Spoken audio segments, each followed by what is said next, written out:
Hi friends. இப்போ கேபினில் gap இருக்கும்போது அங்கே சிங்கு வரான். சிங்கு பார்த்ததுமே அவன் என்ன கேட்குறானா, என்ன ப்ரோ மறுபடியும் நீங்களா? அப்போது டின் எங்கே போனாங்க? அதுவா, நாங்கள் 2 பேரும் ஷிஃப்ட்டை சேஞ்ச் பண்ணிக்கிட்டோன்னு சிங்கு சொல்லும்போது, என்ன மறுபடியுமா? என்ன மறுபடியுமா? ஏன் நீ என் கூடலாம் சேர்ந்து ஒர்க் பண்ண மாட்டியோ? கேப் எதுக்கு? எனக்கு தெரிஞ்சு அவருக்கு ஏதோ கேர்ள் ஃப்ரெண்ட் இருக்குன்னு நினைக்கிறேன். அதான் அடிக்கடி எப்படி ஷிஃப்ட்டெல்லாம் சேஞ்ச் பண்ணிகிட்டு இருக்கான்னு அவன் சொல்கிறான். உடனே அவனுமே, என்ன நீ ஏன் எப்போ பார்த்தாலும் இதே சொல்லிட்டு இருக்க? ஒரு மனுஷன் ஷிஃப்ட்டை சேஞ்ச் பண்ணக்கூடாதா? உடனே இதாக தான் மீனிங்காக இருக்குமான்னு கேப் கொஞ்சம் சவுண்டாக பேசுகிறான். டீன் என்ன பண்ணியிருப்பானா, 2 பேரும் ஷிஃப்ட்டையும் சேஞ்ச் பண்ணிவிட்டு அவன் டாலோட வீட்டுக்கு போயிருப்பான். அப்போ தானே டால் அவன் கரெக்ட் பண்ண முடியும். இப்போ சிங் என்ன பண்ணுறான்னா, கேப் பக்கத்தில் நின்றுட்டு, உன்ட நான் எத்தனை வார்டு சொல்லியிருப்பேன் நீ என்னை ப்ரௌன் கூப்பிடக்கூடாதுன்னு. கேப் ஃபஸ்ட்டு சிங்கிக்கிட்ட பேசும்போது ப்ரௌன் சொல்லியிருப்பான். அதுக்காக அவன் பக்கத்தில் நின்றுட்டு நீ இனிமேல் என்னை ப்ரௌனே கூப்பிடக்கூடாதுன்னு கொஞ்சம் திட்டி விட்டுட்டு போயிடுவான். ஏன்னா அவனுக்கு தான் கொஞ்சம் கேப் மேலே ஃபீலிங்ஸ் இருக்குது. இவன் போயிட்டு ப்ரௌன் கூப்பிட்டா ரிலேஷன்ஷிப்பே மாறி போயிருமே. அதுக்காக அவன் அப்படி சொல்லிட்டு போகிறான். இவனுக்கும் எதுவும் புரியலை. கேப்புக்குமே அவன் மேலே ஃபீலிங்ஸ் இருக்குது. ஆனால் 2 பேரும் அந்தளவுக்கு வெளியே காமிக்க மாட்டேங்கிறாங்க. இப்போ காலேஜில் டால் தான் யாருக்கும் தெரியாமல் ஒரு பூனை வச்சு வளர்த்துட்டு இருக்கானே. அந்த இடத்துக்கு கரெக்டாக இப்போ டின்னுமே போயிடுவான். டின்னை பார்த்ததுமே இவனுக்கு, நீ எப்படி இங்கே? அதுவா, நான் என் ஃப்ரெண்டை பார்க்கலான்னு வந்தேன். சும்மா உன்னை பார்த்தேன், அதான் சரி ஒரு ஹாய் சொல்லிட்டு போகலாமேன்னு வந்தேன்னு டின் சொல்லுவான். அதுக்கு அவனுமே, நான் ஸ்ட்ரெயிட்டாகவே கேட்குறேன், நீ என்னை ஃபாலோ பண்ணிட்டு வரியனு? இல்லை, நான் சீரியஸாகவே என் ஃப்ரெண்டுக்கிட்ட தான் பேசிகிட்டு இருந்தேன். நான் உன்னை பார்த்தேன், அதான் சரி உனக்கு ஒரு ஹாய் சொல்லிட்டு போகலாமே சொல்லிட்டு வந்தேன், அவ்வளோதானே. இவன் சொல்கிறத கொஞ்சம் கூட டால் நம்புற மாதிரியே இல்லை. டீனை எப்படி கரெக்டாக வந்திருப்பான்? அவன் தான் ஒவ்வொரு லூப்லேயுமே இருந்து ஃபாலோ பண்ணிட்டு வந்துட்டு இருக்கானே. இந்த நேரம் அவன் என்ன பண்ணிட்டு இருப்பான், எங்கே இருப்பான், யார் கூட இருப்பான்னு அவனுக்கு தான் எல்லாமே தெரியுமே. அதனால தான் கரெக்டாக வந்திருக்கான். அவன் என்ன நினைக்கிறானா, எப்படியாச்சும் இந்த பூனையை வச்சாச்சும் நம்ம அவன் கூட க்ளோஸ் ஆகிக்கிறோன்னு. போன லூப்பில் கூட இப்படி தானே ட்ரை பண்ணியிருப்பான். அதே மாதிரி தான் இந்த வாட்டியும் ட்ரை பண்ணிகிட்டு இருக்கான். நேற்று நைட்டு டின் டாலோட வீட்டுக்கு டின்னருக்காக போயிருக்கும் போது டின் என்ன பண்ணியிருப்பானா, அவங்க அப்பா அம்மா கிட்டேயே நான் டாலுக்கு டியூட்டர் பண்ணிக்கிறேன்னு. அது பெருசாக டாலுக்கு பிடிச்சிருக்காது. ஆனால் அந்த இடத்துல அவன் எதுவுமே சொல்லியிருக்க மாட்டான். இப்போ கூட அவன் அதுதான் சொல்கிறான், நான் உனக்கு டியூட்டர் பண்ணுறேன்னு. எக்ஸாம் கூட உனக்கு வரப்போகுது, அதுக்காக எல்லாமே நான் ப்ரிப்பேர் பண்ணிட்டு வந்திருக்கேன், நான் உனக்கு டியூட்டர் பண்ணுறேன்னு. இவன் டக்குன்னு கோவம் வந்துடும் டாலுக்கு. இவன் இந்த மாதிரி பேசும்போது உடனே அவன் என்ன சொல்லுவானா, இல்லை எனக்கு புரியலை, நேற்று நைட்டு தான் நீ எங்கள் வீட்டுக்கு வந்த, நீ படித்ததுக்கும் நான் படித்ததுக்கும் சம்மந்தமே கிடையாது. திடீர்னு என்கிட்ட நல்லா பேசுகிற, ஏன் இப்போ கூட நின்று ஹெல்ப் பண்ணிட்டு இருக்க, எதுக்கு நீ இதுக்காக பண்ணிட்டு இருக்கேன்னு அவன் மூச்சு முடிக்க பேசிட்டு இருக்கும்போது டக்குன்னு வீட்டுன்னு என்ன சொல்லிடுவானா, நான் உன்னை மிஸ் பண்ணுறேன், உன்னை பார்க்கணும் போல இருந்துச்சு, அதான் இப்போ நான் உன்னை பார்க்க வந்திருக்கேன்னு. டால் அப்படியே வாயடிச்சு போயிடுவான். அவனுக்கு என்ன சொல்லுனே தெரியல. டின் இப்படி சொன்னதும் அவனே அப்படி கொஞ்ச நேரம் பார்த்துட்டே இருப்பான். டால், இங்கே பாரு, நீ என்னை பார்த்து பயப்பட வேணும்னு அவசியமே கிடையாது. ஏன்னா சின்ன வயசில் நம்ம 2 பேரும் தான் ஒன்றாவே இருந்தோம், ஒன்றா தான் விளையாண்டோம், ஒன்றா தான் சுற்றிட்டே இருப்போம். இப்போ நம்ம கொஞ்சம் 2 பேரும் வளர்ந்துட்டோம். நீ இப்போ தான் என்னைய ஃபஸ்ட்டே பார்க்குற, ப்ளீஸ் நீ என்னைய நம்பு, நான் உன்னோட டியூட்டராக இருக்கேன்னு டின் சொல்லிகிட்டே இருப்பான். டால் எதுவும் சொல்லிக்க மாட்டான். இப்போ ஹாஸ்பிட்டலில் கேப்பை போட்டு ஒரு ஆள் வாங்கன்னு வாங்கிட்டு இருக்காரு. எதுக்குன்னா, அவரோட பையனுக்கு உடம்பு சரியில்லையாம். ரொம்ப வயிறு வலியில் ரொம்ப கஷ்டப்பட்டுட்டு இருக்கானா, எந்திக்க கூட முடியாமல் இருக்கானா. அவங்க இப்படி கேப்பை திட்டிகிட்டு இருக்கதை சிங்குமே நோட் பண்ணுறான். சிங்கு மட்டும் இல்லை, அங்கே இருக்க நர்ஸ் எல்லாருமே தான் பார்த்துட்டு இருக்காங்க.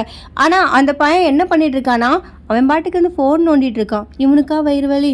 இப்போ இதை பார்த்துட்டு சிங்கு என்ன பண்ணுறான்னா, கேப் நீ போ, நான் பார்த்துருன்னு சொல்லிட்டு கேப்பை அங்கேருந்து அனுப்பிவிடுறான். இப்போ கேப்பை அனுப்பிவிட்டுட்டு அவங்கக்கிட்ட என்ன சொல்கிறான்னா, இங்கே பாருங்கள் சார், உங்கள் பையனை விட அர்ஜென்ட்டான கேஸுகள்லாம் நிறைய பேர் இருக்காங்க, நாங்கள் எல்லாருக்குமே ட்ரீட்மெண்ட் பண்ணணும். ஃபஸ்ட்டு அவங்கெல்லாம் முடிச்சுட்டு அதுக்கப்புறம் உங்கள் பையனை பார்க்குறோன்னு.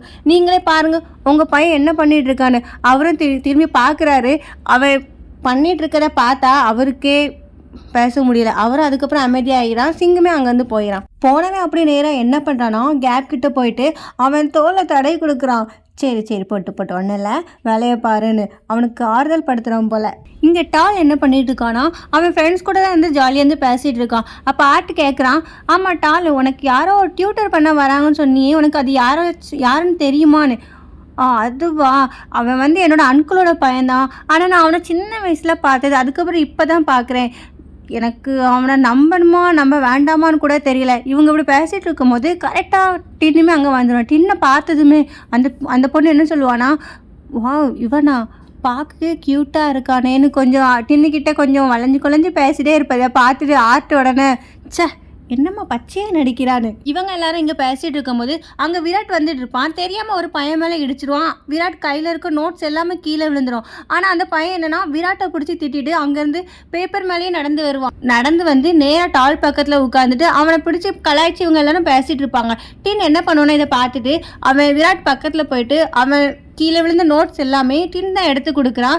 இங்கே மை ஹார்ட் கிட்ட என்ன சொல்லிட்டு இருக்கானா, ஏ ஹார்ட் நீ வந்து கொஞ்சம் என்னை ட்ராப் பண்ணுறியா, ஏன்னா டால் கொஞ்சம் பிஸியாக இருக்கேன்னு சொன்னா அதனால நீ கொஞ்சம் என்னை ட்ராப் பண்ணினேன்னு. அவனுமே சரி ஓகேன்னு சொல்லிட்டு கொஞ்சம் அவனோட ஃபேஸ் வந்து சோகமாக வச்சுட்டு இருக்கான். இதை வந்து மை நோட் பண்ணிட்டு அவனோட பக்கத்தில் உட்காந்துட்டு அவன் கையும் பிடிச்சி, இங்கே பாரு ஹார்ட் நீ எதுக்கும் கவலைப்படாத, அம்மாவோட உடம்பு வந்து சீக்கிரம் சரியானதுமே நான் வந்து டாலை பிரேக்கப் பண்ணிடுவேன், நீ ஏன் இதெல்லாம் நினச்சி ஃபீல் பண்ணிட்டு இருக்கேன்னு. ஆக மொத்தத்தில் இது 2 பேருமே போட்ட பிளான் தான் போல். இப்போ ஹாஸ்பிட்டலில் சிங் அவனோட கேபினில் இருக்கும்போது அங்கே கேப் வரான். வந்தவன் என்ன பண்ணுறான்னா ஒரு ஜூஸ் எடுத்து கையில் கொடுத்துட்டு, இந்தாண்ணா உனக்கு தான் வாங்கிட்டு வந்தேன்னு. ஓ நான் தான் கேட்கவே இல்லையே, அப்புறம் எதுக்கு, எனக்கு தேவையில்லைன்னு.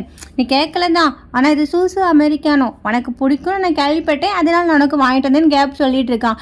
அதுக்கு சிங் என்ன சொல்கிறான்னா, நீ எனக்கு தேங்க்ஸ் சொல்லணும்னு அவசியமே இல்லைன்னு. அவன் எதை மீன் பண்ணி சொல்லுவானா, கொஞ்சம் முன்னாடி ஒரு பிரச்சனை நடந்திருக்குமே ஹாஸ்பிட்டலில், கேப்பை வந்து ஒரு அன்கிள் பிடிச்சி திட்டிருப்பாங்க, சிங்கை தானே போய் காப்பாற்றிருப்பான், அதை தான் பற்றி சொல்லிட்டு இருக்கான். ஃபர்ஸ்ட் நீ ஒரு டாக்டர், அதை வந்து நீ உன் மைண்டில் கொண்டு வான்னு. கேப் இதுக்கு உடனே நான் என்ன சொல்லிட்டு இருக்கேன், நீங்கள் என்ன சொல்லிட்டு இருக்கீங்க, இப்போ என்ன உங்களை நான் தேங்க்யூ சொல்லணும் அவ்வளோ தானே, தேங்க்யூ சொல்லிட்டு ஃபர்ஸ்ட் இந்த ஓல்டு மேன் மாதிரி பேச நிப்பாட்டுன்னு சொல்லிட்டு கோவமா அதை வாங்கிட்டு வந்திருப்பானே அதை கொண்டு ஃப்ரிட்ஜில் வச்சுட்டு அங்கே வந்து போகிறான். விராட் இப்போ சிங்கை பார்க்கறதுக்காண்டி வந்திருப்பான். அதனால 2 பேருமே இப்போ ஒன்றா வெளியே நடந்து போயிட்டு இருக்கும்போது கேப் கொடுக்கும்போது அது ஜூஸ் வேண்டாம்னு சொல்லிட்டு இப்போ சிங் அதை கையில் வச்சுருக்கான். அந்த சமயம் பார்த்து கரெக்டாக கேப் வெளியே வர சிங் அந்த ஜூஸை கையில் வச்சுருக்க பார்த்ததும், ஓஹோ நான் கொடுக்கும்போது வேண்டாம் வேண்டாம்னு சொல்லிட்டு இப்போ மட்டும் எடுத்து குடிச்சிட்டு இருக்காங்க, இவங்களை புரிஞ்சிக்கவே முடியலையேன்னு அவன் பாட்டுக்கு புலம்பிட்டு இருக்கான். இப்போ 2 பேரும் என்ன பேசிட்டு இருக்காங்கன்னா, சிங்கும் விராட்டும் கொஞ்ச நேரத்துக்கு முன்னாடி விராட்டை பார்க்க டால் போயிருப்பான். அப்போ போனவே என்ன சொல்லியிருப்பானா, நீ மறுபடியும் உன்னோட பாடியை வந்து ரீசெக் பண்ணி பாருன்னு சொல்லி கொஞ்சம் அட்வைஸ் மாதிரி பண்ணிட்டு போயிருப்பான். இப்போ அதுதான் அவன் சிங்கு கிட்டேயுமே சொல்லிட்டு இருக்கான், விராட் என்னை பார்க்க வந்தாங்க, சாரி டால் என்னை பார்க்க வந்தாங்க, அதுவும் இந்த மாதிரி சொல்லிட்டு போனாங்கன்னு.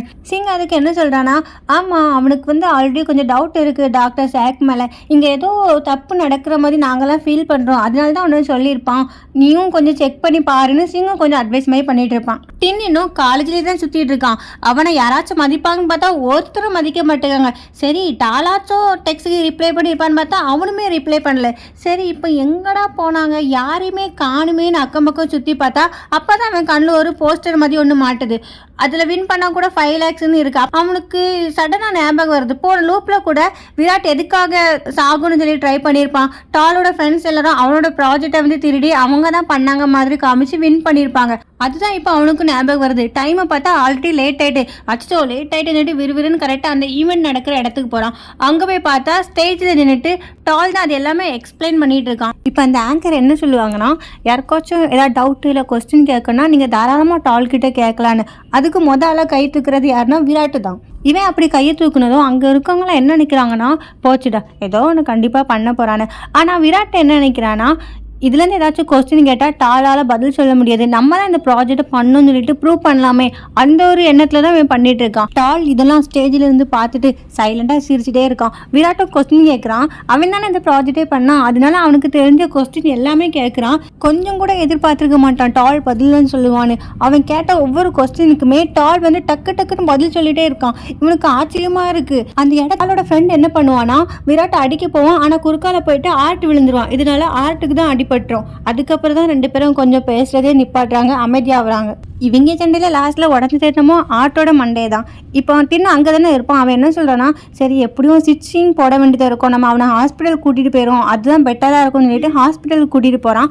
அங்கே போனதுக்கப்புறம் டால் ரொம்பவே பதட்டமாக இருப்பான். இதை பார்த்துட்டு டின்னு என்ன பண்ணுறான்னா, அவனை சமாதானப்படுத்திட்டு இருக்கான். சரி வீடு பரவாயில்ல, ஒன்றும் இல்லை, அவனுக்கு எதுவும் ஆகாது, நீ பயப்படாமல் இருந்துடி சொல்லிட்டு இருக்கும்போது அங்கே ஒரு பொண்ணு வந்து டின்னுன்னு கூப்பிடுறா. டின்னுமே நிமிந்து பார்த்ததும் ஜோய் நீயான்னு சொல்லிட்டு அவன் ஃபேஸில் அப்படி ஒரு சந்தோஷம் தெரியுது.